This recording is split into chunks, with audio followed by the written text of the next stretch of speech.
Welcome to another episode of the Business of Higher Ed podcast. Today, we're excited to be joined by Hamish Coates.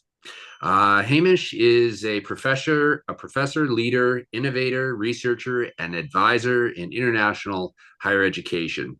He is a visiting professor at Tsinghua University in Beijing, an honorary professor at the Australian National University, executive dean of the Holmes Institute in Melbourne, which is a worldwide organization, editor for the Society of Research into Higher Education, he has led 150 influential projects, worked across 50 countries, authored and edited 40 books and 330 academic papers and projects.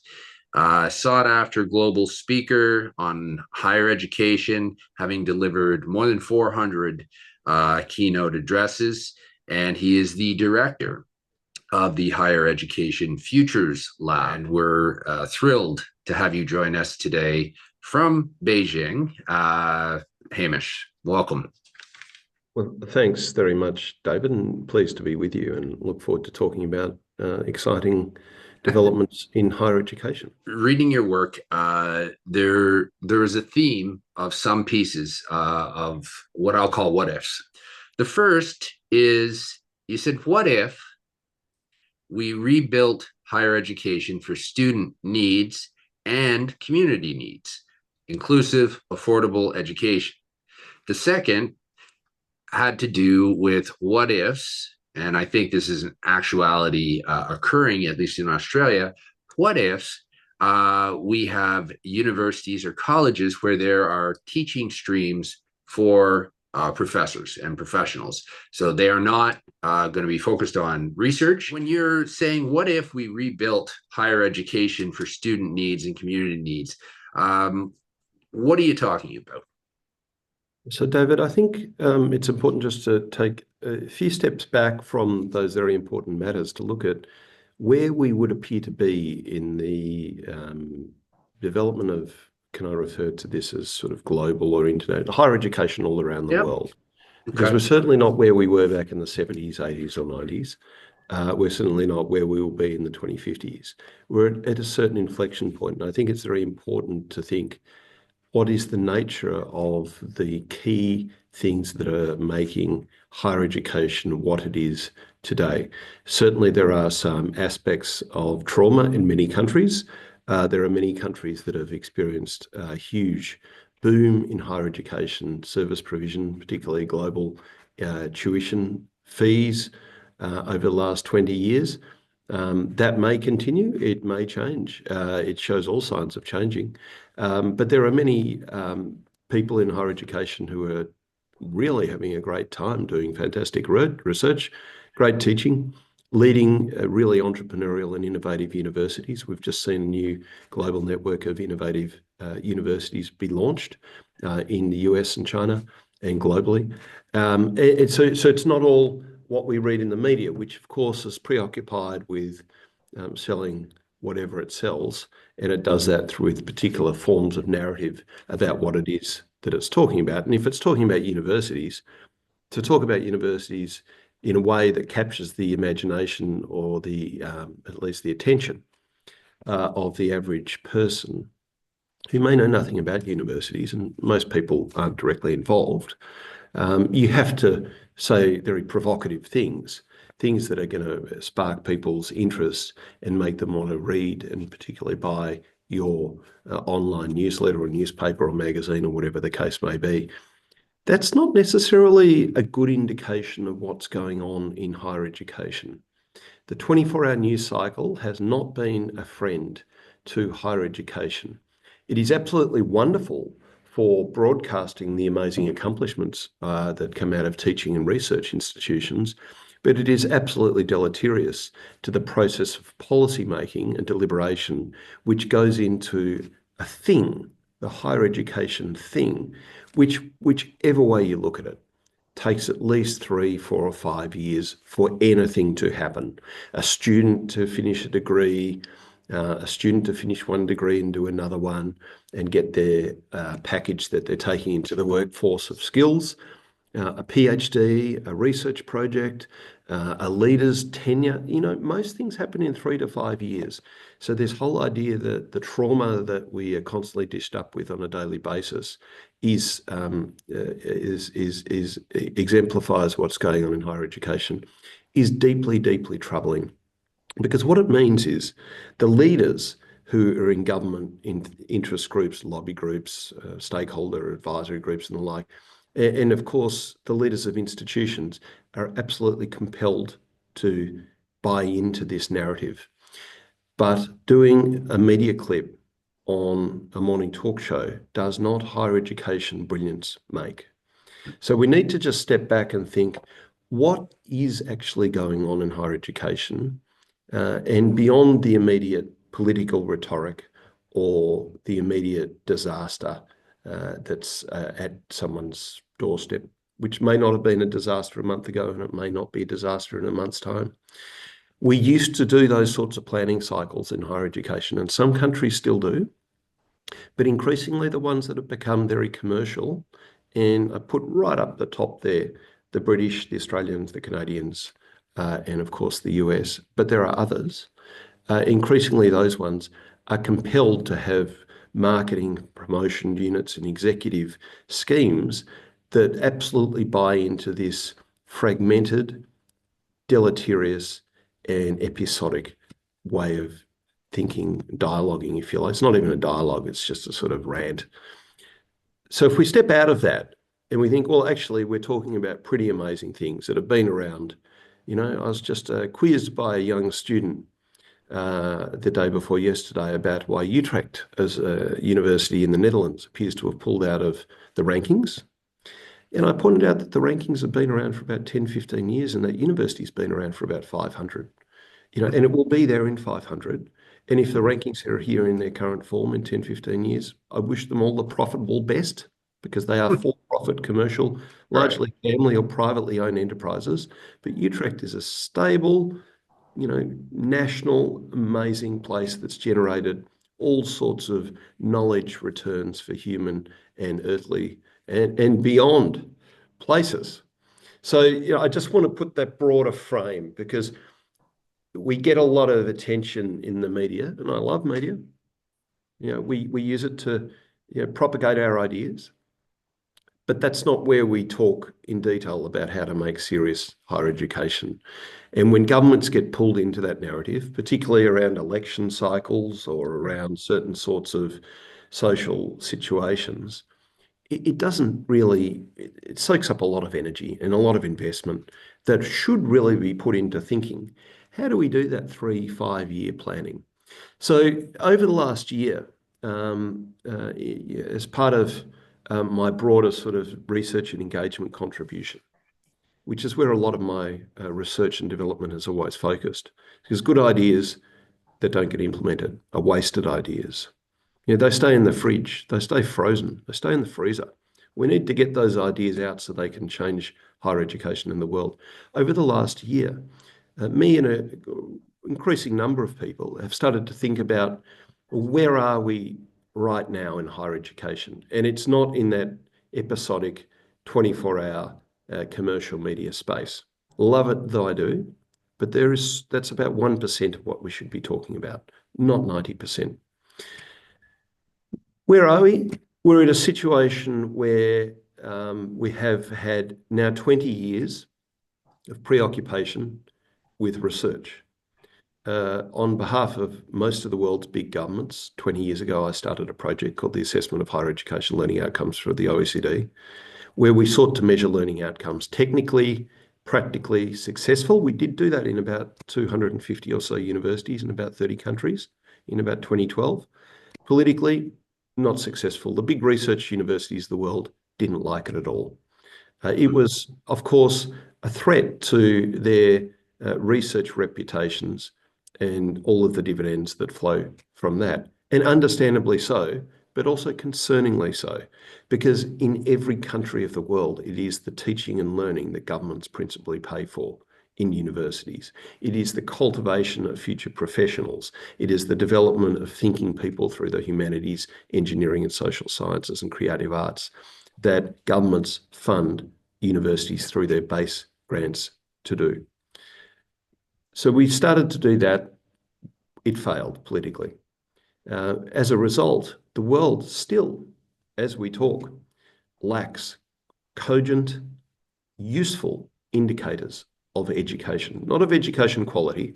Most governments have that, but of education that can be used and traded in the public discourse, the same way that we trade global university rankings, which are really based on, when I was a master's student, I would have referred to as microfiche records. So we've had 20 years of unbridled development of propaganda around research. That, of course, has come at a heavy toll to teaching and learning, which is, like I said, the real business. You know, there's a saying that a friend of mine at Berkeley told me at the start of my academic career: you get paid to teach and promoted through research. And that's not entirely true. And indeed, we're trying to change that. But there is large amounts of truth in that statement. So it's the teaching that you show up to do that you are paid for by the university, in large part, if not by the government, then by the households of the world. And that's pretty true all around the world. Doesn't matter if you're a big research university in the northeast states of the United States or China, or if you're a small university in an island in the middle of the Pacific. That's what your main job is to do. So we're at a point where we've basically traded on research reputations to sell globally branded credentials from only about 100 or 200 universities out of 20,000. So we're still not talking about the 99% of the world's higher education institutions cannot and have not played that game, but they've been forced to buy into it. To then saying, okay, let's start to think more seriously about the real game. Because when we're putting a lot of that free tuition flows, the free cash flows from student tuition into research to build up reputations so that the university rises in global reputational stakes and students want to go and study there, it's a virtuous circle. It's great. It's what we call the world-class universities game. But when we do that, we're actually shutting out all sorts of other games. Other games like students coming to a local institution to get the very best education that they're able to get. Other games like the university interacting with its community rather than everyone wanting to shoot for the stars and touch the sun. While their feet, unfortunately, often, and we're now seeing this in the US, whether the universities like it or not, lift off the ground. They lose their place in their local community as they've clutched out to these amazing galactic ideas. Universities have had very many stages during their development over the last thousands of years. There's one not far away from me that's been around for almost that long. Often they've served the church, often they've served the country, sometimes they've served science, and sometimes they've served their community. And what we're seeing now is a change back from saying we want to be big, global, galactic players doing all this global research. We hear these big words. You know, global to me means you have a campus on absolutely every landmass and every island all around the world. We don't really think that's feasible, and yet we use these terms. So they're rhetoric that we've become used to in higher education, and it's driven us to think that, wow, we can be global international stars, just like Beyonce, just like King Charles, just like a Rolex watch, just like a Ferrari. That's us. We're doing all that wonderful stuff. And it really filled most universities, even those that weren't competing in that game, with very good vibes. Those good vibes, of course, took a dent around the pandemic, which in a way reminded us very, very directly and very quickly that higher education is framed within national borders, paid for by and large by governments, even those institutions that purport to be fully private, profit or non-profit, are largely publicly funded in various ways through households or through government tax subsidies or some such scheme. Those universities are nationally bounded and there to serve their country. And we're seeing that play out most explicitly right now in the United States of America. where, of course, Harvard, to name an institution, which I think is fair to do because they propagate themselves as the best in the world. But how is that possible? Are they really the best in the world at sea life ecosystems in Mauritius? Well, maybe, but are they really the best in the world at studying ant colonies in Brazil? I don't know. But it's sort of a claim that once you start to scratch even just a little bit, you don't even have to tickle the varnish off to know that it's just rhetoric, it's just branding and marketing, and it's serving a particular purpose. But it's serving a purpose of institutional reputational development, which is commendable. For those institutions that can play that game, it has marvelous Yeah. dividends. Yeah. But it doesn't necessarily lead to all 20,000 or more, and we don't know the actual number, despite UNESCO's good work, 20,000 or more institutions delving up excellent education for the people who need it all around the world. So where we are now, I think, is an inflection point where we're seeing a crisis of mission, purpose, value in higher education, and a call for even those big global stars. You know, there's been some very prominent media. As we talk on the 18th of April, there's been some very prominent media in the US in the last week. Yes. How those big global stars are being felled by government.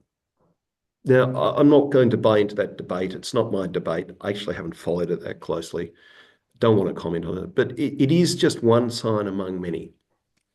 We're also seeing other instances where governments are starting to say, well, we actually have a population that is declining in 18 to 23 Right. year olds. Yet everyone's not just working from, say, 25 to 55. You know, retirement age in many countries used to be 55. I work with a lot of 80-year-olds, and Yeah. retirement age in most countries is now 60, 65, and increasingly may well be 70, 75. And in fact, in Singapore now, they're actively planning for the 100-year life.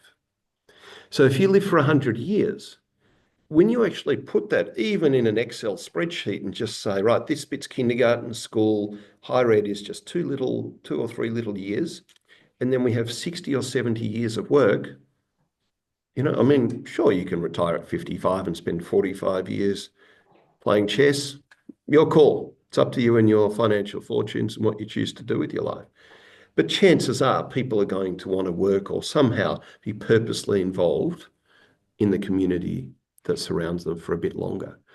So it makes absolute sense to then sprinkle some more educational magic, maybe around the 50, 55-year-old mark, you know, maybe around the 60-year-old mark.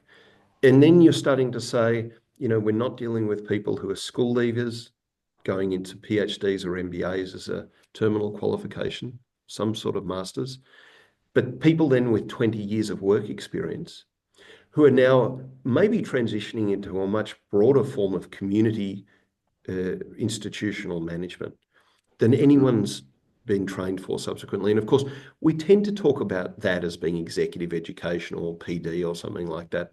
Yeah. Yeah. But really, there are very few societies in the world that do that in a structured way. There are almost no qualifications around the world that you can string out as a 50-year-old over a 10-year period.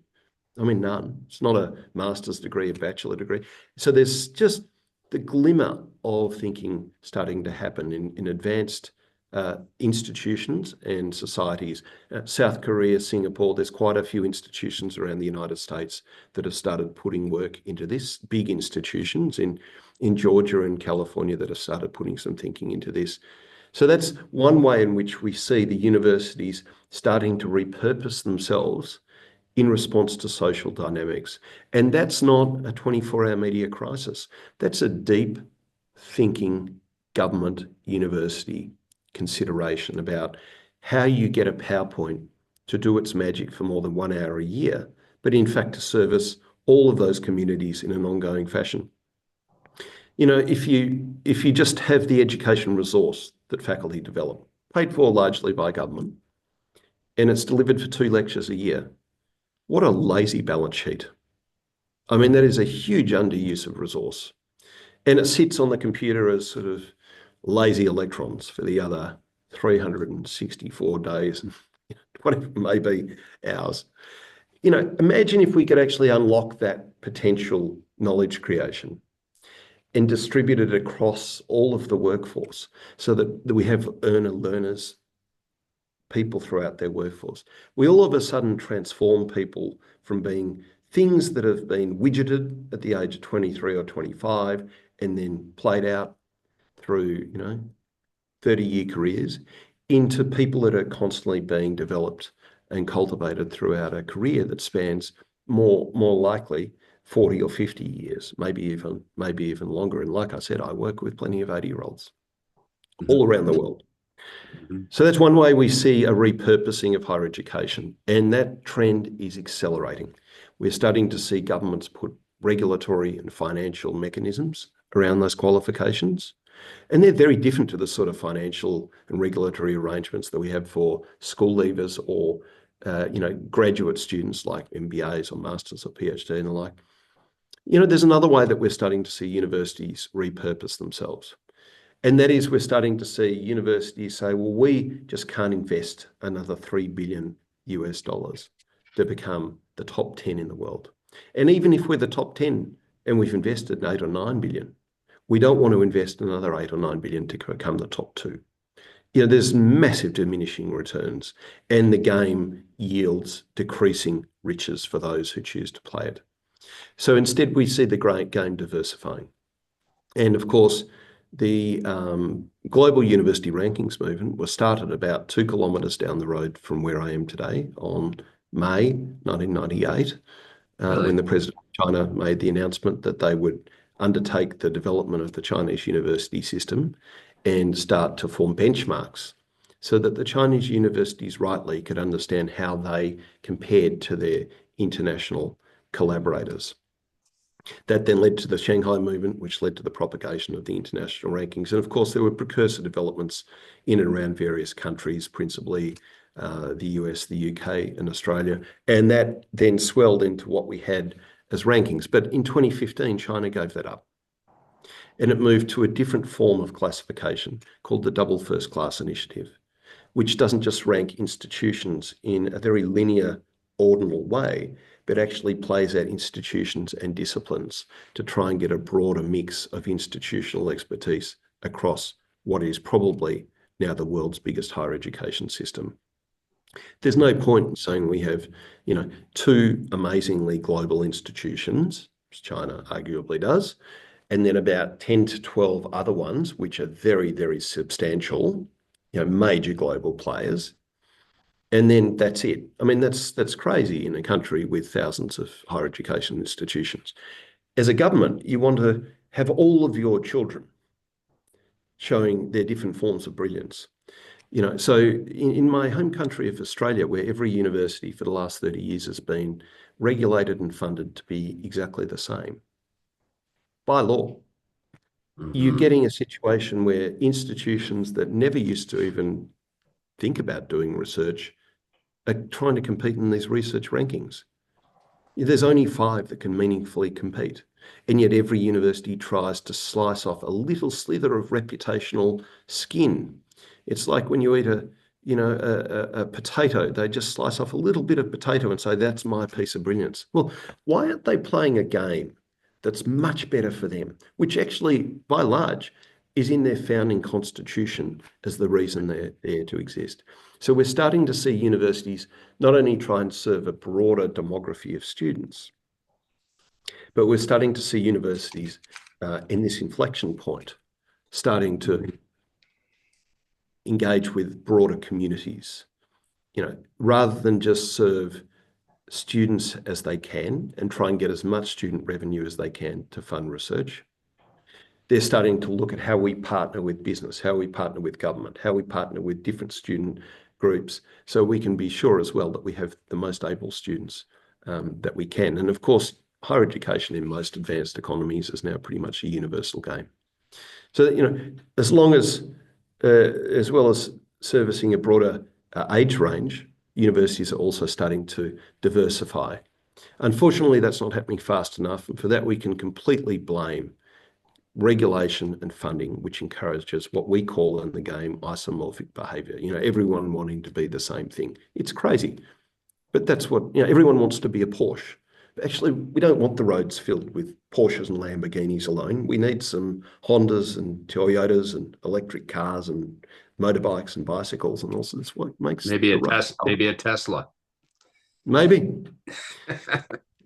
And look, the other major thing that's happened is that, 40, 50 years ago, the big engineering, manufacturing powerhouses of the world, Germany, Japan had just come onto the scene, America, of course, England. There are case studies that you read about at Harvard Business School of all of these sorts of things, the development of Honda, and that all happened when 5 out of 8 billion people in Asia didn't have a sophisticated, mature system of higher education. Well, they do now. And so now we're seeing a situation where those countries that were the powerhouses, are now having to deal with countries that are absolutely massive, are full of brimming with smart people, smart and brilliant people. And of course, in most countries of Asia, education is seen almost in a semi sort of spiritual way as the way of betterment. And that's quite different to how it's seen in, say, Charles Dickens novels, where it's seen a mode of, repression and socialization, So you then sort of, with only a very select few getting that Oxbridge brilliance. So you then sort of start to talk about, well, what's it going to look like when Indonesia matures its higher education system over the next 20 or 30 years with 4,500 universities, 90% of them being private, if not 95. Non-profit, and of course, the remaining are the big public universities, some of which people have heard of, but ask anyone outside of Indonesia to name 10 Indonesian universities and you'll be hard pressed. That's not going to be so in 2050. We're going to know the Indonesian universities just like we know the UK and the German universities. And I haven't even started to talk about Singapore, which is already one of the wealthiest countries in the world with amazing universities. Very small number, but very high impact universities. Haven't even looked just 1 hour's drive north to Malaysia or half an hour's flight northeast to Vietnam. Cambodia's coming up with a higher education system that was non-existent 20 years ago to now starting to produce decent university outcomes. And of course, then immediately you enter the southern China region, the Greater Bay Area, which is the world's largest higher education precinct ever. Just starting, almost no one's heard of it. Very little research on it, very little public commentary on it, but that sort of traces, Zhuhai through Shenzhen, around to Hong Kong. There's bridges that travel over the water, lose sight of land, and bring all of these universities together. And if you fly just 2 or 3 hours to the west, you hit India with its 1.4, 1.5 billion people. And of course, you've already crossed over Bangladesh. And then pretty quickly, you head to, Pakistan, where I was 2 weeks ago, with a brimming higher education system. So you start to say within about 4 or 5 hours flight of Singapore or Chengdu in China, you will touch about 70% of the world's higher education services. Now, you might say, well, they're not so mature. We don't know about the quality. They don't produce so much research. They're not global brands. Fair enough. These are all reasonable comments if you spend all of your life outside of Asia. In fact, if you look at some of the statistics about Asia, you would then say, we don't too sure that they've got the money or the social conditions or the talent in the population to build up a Harvard or a Princeton or a Oxford or a Sydney but then you sort of look and see what some of these countries have done in the last 20 years. In the last 20 years, China has gone from importing PhDs, now being the largest producer of PhDs in the world, and they're pretty much internationally recognized. They have quality assurance and accreditation mechanisms in China that are much stronger than any I've seen. For example, there are regulators that reserve their rights to go and re-examine any PhD. I think it's 2 or 3, could be up to 5 years out. So they can pick up my PhD, send it to 2 more examiners, bring me in for another viva. And I actually could exist somewhere else. I haven't checked, but I'm pretty sure that's a Chinese special. So that gives you all the more confidence. It could be sent globally for examination. And you start to then say, okay, well, if all of this is happening in Asia, that's what's going on now. And some of these systems will still take, 20 or 30 years more to mature. Some are very mature, South Korea, Japan, China. India has amazing institutions. Singapore, of course. Some are still maturing. Some are in a disastrous state and they won't mature for some period of time. However, you've got to then say to yourself, who's going to work in the world's universities in 2050? To the extent that we still rely on people having a PhD to work in universities, we then will think, well, most of the world's university teachers will come from Asia. In fact, most will come from China or India. And if you then add Vietnam and Indonesia, like I said, blah, blah, blah, blah, blah, a few other countries, you're basically saying most of them, it's already starting to happen. Most of the world's faculty will be of an Asian origin. What does that mean? That means those people bring different histories, family connections, traditions, epistemologies, funding expectations, family expectations, career health. Asians aren't different to anyone else, but they do have distinctive cultures, and it's a region rich in diversity. So it means higher education will change, just the same as we see the top Silicon Valley tech firms now, by and large, being CEO'd by Indians. We'll start to see universities increasingly in countries that have always had, in Australia, we studied this, we've got 40 plus universities. And I think, haven't done a recent count, we did some research on it 5 years ago, about 25 to 30 were run by British. We're no longer a colony. We are actually a separate country, but they're still being run by British. And it's not too hard to see that probably in 20 or 30 years, that just won't be the case. Mm-hmm. They'll be run by people from our region, the Asian region. Mm-hmm. So that's another huge change. So just to take stock a little bit, I sort of said we've got to step back from the negative hype. Right. We've got to look at a longer term picture. We've then got to think, well, if we're going to do that, let's accept that the last 5, 10 years, pandemic, the rise of Asia, various other things, has led to an inflection point in higher education. And I've traced so far 3 big developments. The trend towards servicing the 100-year life, universities being enablers, not gatekeepers. Huge transformation in logic. Can you go back to that again? The 100 years and then the universities being what? Enablers. Oh, we want universities to, so rather than sort of take me in at 18 and spit me out at 22, right. Why not keep me for life? Yeah. Why not engage me in some kind of deal, which very few universities have. The Singaporean universities stand out here. There may be some activity in this area in the US. Undoubtedly there is. Where you retain my services. I mean, I might not, and we're going to get to your final question soon, and this flows into that a bit. Nowhere in the world, to my knowledge, are university academics trained teachers. So it, by definition, flows that anyone can teach at a university. Now, that's a radical statement, but the consequence is solely flowing from the antecedent. If we want to have university teaching being a profession, we've got to put some professional gates around it. To the extent that we haven't yet, and to my knowledge, it's rarely done around the world, there have been some efforts. Then anyone... Don't you have one in Australia? I'll get to that. Yeah, because I think that's a separate point of its own. So what does that I don't want to interrupt your flow here, but there's a couple of things. First of all, what does an example from Asia maybe enabling a university acting as enablers, what does that look like? It's very simple. Example. It's very simple. It means that you sell learning, you don't sell credentials. It means you adopt the circular economy, not whatever the non-circular economy is, So instead of selling me a light bulb, you sell me lighting. Instead of selling me a BMW with a car that dilapidates over 15, 20 years and I have serviced and then eventually I can't be bothered servicing it, so I throw it in the scrap heap, you sell me a frame that you keep servicing for the next 50, 60 years. At BMW makes more money, you know.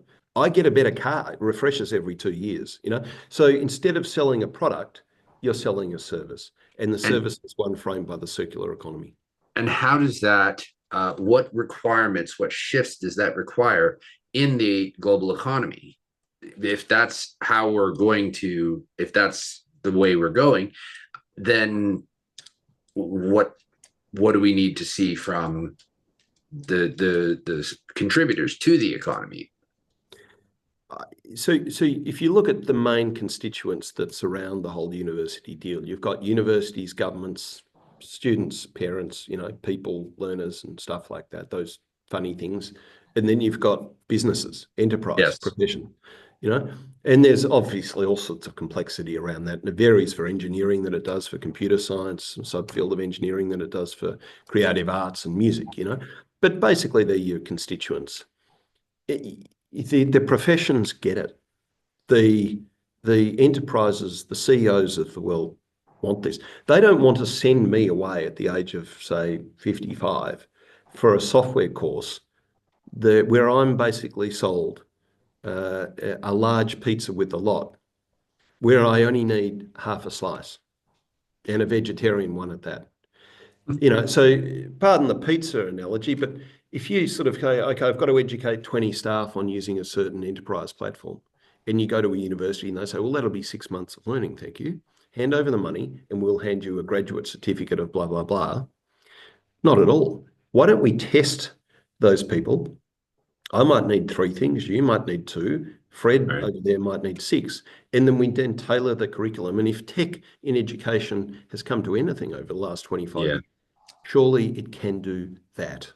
And it can, Yep. but what we need to do is we need to put assessment at the start of the learning process, not at the end of the learning process. So we're constantly diagnosing what someone needs, giving them what they need, diagnosing again. It's exactly how a doctor works. You know, they're Mhm. selling health services, not selling a solution to a particular disease problem.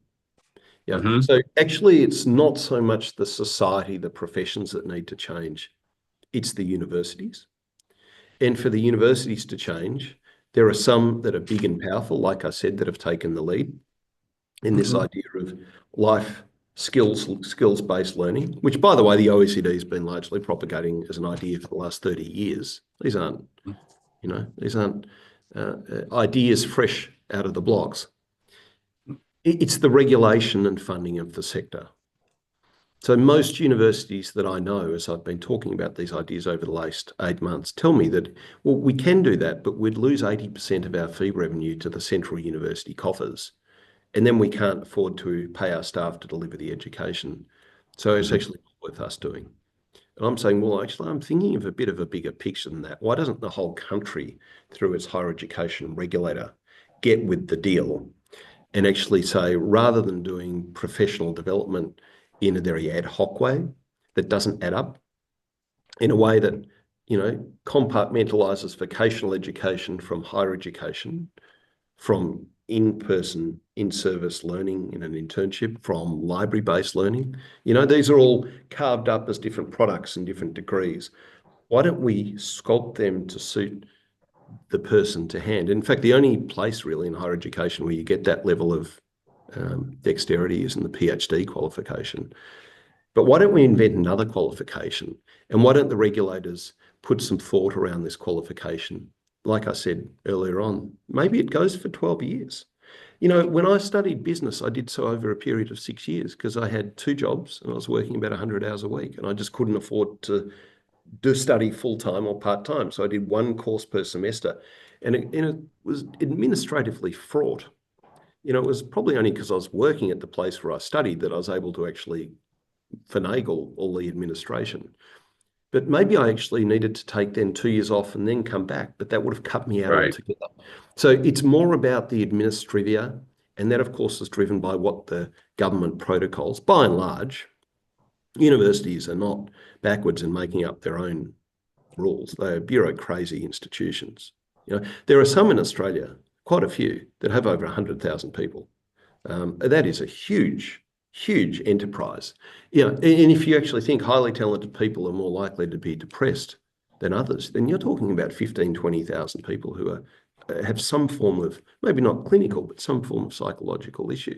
That's just a huge, you're managing that huge issue rather than actually, why does a university have to be so big? Well, I can tell you why, because it's regulated and funded to be that big through funding and regulation protocols that were set up in Australia in the late 1980s, by and large, when we had 200,000, 300,000 students in the system. We now have 200,000 or 300,000 Chinese in the system who are there as international students, let alone all of the other international students, let alone the Australians per se. So you probably time to adapt the way we fund and regulate higher education. And for that, we need policies that go beyond short-term, not just electorally driven, but media-driven policies. We wouldn't even call them policies. In fact, I edit a journal of policy reviews in higher education, and we don't refer to that stuff as policy. It may come from the mouth of government, but policy is something that involves a fair amount of planning, some protocols, some regulatory, legal, legislative stuff, Mhm. that generally has a shelf life maybe of 5 to 7 years. But in this case, like I said, actually have to think about maybe 15, 20 years. So if a degree alone for one student takes 3 to 5 years, maybe we need to start thinking about higher education plans that are 20 years. And in fact, last week we just published a piece to that end. So that's the change that's required to do that. And I think back to your initial question, the second one, Yeah. which is sort of where I got to. We've had the Asia growth, we've had the lifelong learning piece, we've had the community engagement piece, and these are all seen to be things that aren't front and centre. They're not they don't arouse any chemicals in higher education institutions. They're sort of on the outskirts of campus, but they will become more part of the core of campus as universities pivot during this inflection period. Smart universities pivot, not all will. Some will clutch after the market that was there in 2010, in 2030, and Yeah. they will find themselves swinging in the air. We're going to have more professional teachers. It is absolutely insane that you can teach a student at the age of 18 in the first year of university with no teaching credentials or qualifications. And the universities may put up, we do a short course, we do some peer mentoring, we do some hints and tips. To be an early childhood teacher, you need to do at least a 1 to 2 year degree, at least. And yet we're teaching 18-year-olds who previous years in the highest year of school are taught by very competent teachers. Yeah. Yeah. We're teaching the same person 6 months later for someone who actually, I'm sorry, it probably exists, may hate teaching and may just have to do it as part of their professorial role. Right. Right. And that's not acceptable. Teaching shouldn't be the thing that failed researchers do. It shouldn't be the thing that amateur teachers do. It shouldn't be the thing that, is bundled into this phantom, what we used to call 40-40-20, but increasingly no one would know what that is because it doesn't exist by parts. It should be part of something that there's a whole field of people who love education, love teaching, love working with students to cultivate and create their imagination, their ideas and their knowledge, and make them into the very best people they can be. And that shouldn't be an elite sport. It doesn't have to only happen in the Tsinghuas, the Pekings, the Oxfords, the Harvards of the world. There's probably, you're looking at only 20 or 30 institutions where you actually kind of get that level of, individual supervision and advisory and curation and mentoring. It should be something that happens at scale. And to do that, of course, we need a new profession, and that's the profession of a university teacher. The question is what has to happen? What has to happen for, you're talking about Asia, you're talking about these different countries. What has to happen for the West to embrace what you're talking about? Oh, it's very simple. The universities need to see that the quality of teaching is something that they can promote to make money. So if you have some star teachers, we see this already, of course. I talk in some degree of generality, but of course there are examples of good practice. But Of course, the good practice is, in the minority by definition. We want to get that great practice and spread it across the institutional spectrum. Rather than the presidents of the world getting out of bed and to run their universities to be excellent research institutions, famous through their research, we want to see them, everything I just said, but substitute the word research for education. And that happens, it does happen. It's well known that if you go to some places and some countries, you will have a great education and that you'll have a premium in terms of entering the job market. Mhm. But like I said, that's like 1% of the universities. We've got to somehow scale that. And we've got to do that by ensuring that not just the top end of the education spectrum lifts up, but the bottom is cut off. Terrible practice is forbidden.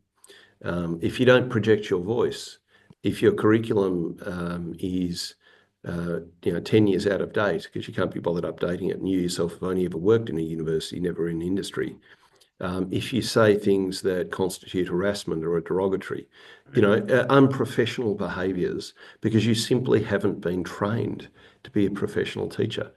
There is some degree of informality around higher education, teaching and learning, which is really important because we're teaching adults. Right. Everyone's a grown-up. But still, we've got to make sure it's done in professional ways. And I mean, the curriculum, the professional performance, the professional competence. Very few societies recruit or promote based on teaching competence and performance. And those that do, it's a, by and large, subjugated role. You'll have a Nobel Prize winning scientist with a building named after them doing fantastic research. Well, where is the great teacher who Who's that? the revenue, who has a building named after them? So it's a culture shift, and of course that happens some places. The difficulties we have around the teaching profession aren't, of course, owned alone by higher education. There are problems with all across the spectrum. And there are some societies that put teachers on an altar and some that don't. Right. Some do that with doctors, others don't. Yes. So there's a lot of culture in this that's not going to change quickly. But basically, if you can show that the quality of teaching leads to a better quality graduate, which leads to a better quality worker, and have some information about that, you can generate a market. Now, we don't have that data at all. No, but that's in some of your other writings, you're talking about the metrics and the different metrics that are needed. And this is, I presume, where you're going. How do we measure, the good teaching, which leads to the good, which leads to the good? Yeah. So we made a lot of progress on that. Me and my colleagues 30 years ago in terms of student graduate surveys. They still exist. In Australia, they're used for regulatory purposes. They're used for public information. It's all on the internet now. We put it on the internet. It's used for institutional reputational development. The University of Queensland every year uses my PhD information, my survey, to promote itself as the best university education in Australia. I think that's a wonderful outcome. But that's, like I said, my PhD. I did that in 2002. It's 20 odd years ago. The world has come a fair way. So we're now working on the next stage of that series of information indicators that universities and governments around the world can have confidence in with regards to education, value and quality, which we can talk about next time. Yeah, absolutely. So the takeaway here, two pieces of takeaway from this discussion. Number one, designing a university for 2050 is going to involve looking at massively different types of learners, massively different types of community engagement, and massively different types of global, regional values and capability distributions. The second one is to service that strategic change. We're going to have to think about how we train the people that use work at universities, the managers, the leaders, the teachers, so much differently. We've had programs to do this. By and large, they have not been successful. But we need to think again about how we can do this, because running a university is not an amateur sport. No. And even if you do it as an educated layperson, it can be done better if you actually know what you're talking about, what you're doing, and have some degree of competence in discharging your duty. Because if you don't, and you don't have that plan or the capability to work towards it, you will start to find yourself in the sort of pickle that some higher education institutions find themselves in today. Thank you very much for joining the podcast today. Anyway. Change the dialogue, change the behaviour. David, thank you. Pleasure to join the podcast, and look forward to helping make those ideas come into practice. Thank you very much, sir. We'll talk to you later. Bye-bye.